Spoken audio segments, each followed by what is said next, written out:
श्री शिवाय नमस्तुभ्यं भक्तों। श्री शिव महापुराण चतुर्थ कुमार खंड का 20वां अध्याय शीर्षक है गणेश जी का विवाह।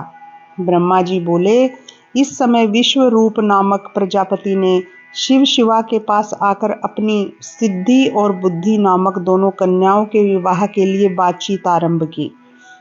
शिवा शिव ने उनका प्रस्ताव स्वीकार किया और उनके साथ गणेश जी का विवाह निश्चित कर लिया गया।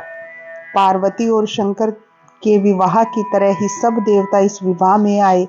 कितने ही समय पश्चात गणेश जी की दोनों स्त्रियों से दो सुंदर पुत्र उत्पन्न हुए।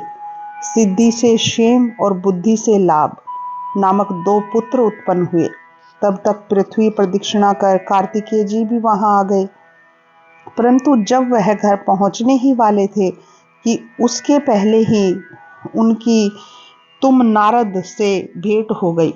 तुमने उससे यह कह दिया कि अब घर क्या करने जाते हो।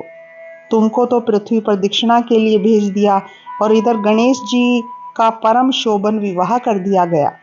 हे नारद, तुम्हारी ऐसी बात सुनते ही कुमार के क्रोध की कोई सीमा नहीं रही।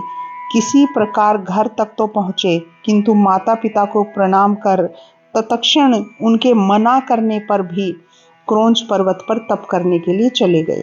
कुमार के विरह में पार्वती जी को बहुत ही दुख हुआ।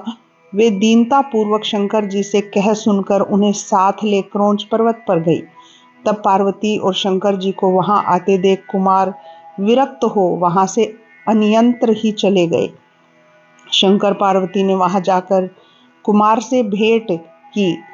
तब से उन दोनों स्थानों में कार्तिकेय कुमार सहित शंकर पार्वती जी का बड़ा ही महात्म्य अब तक भी माननीय है। जो इस कथा को पढ़ता है या सुनता है, पढ़ाता है या सुनाता है, उसकी सभी मनोकामनाएं पूर्ण होती हैं।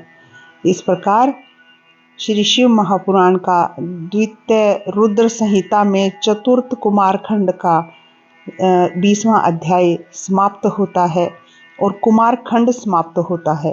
बोलिए श्री शिवाय नमस्तुभ्यं भक्तों।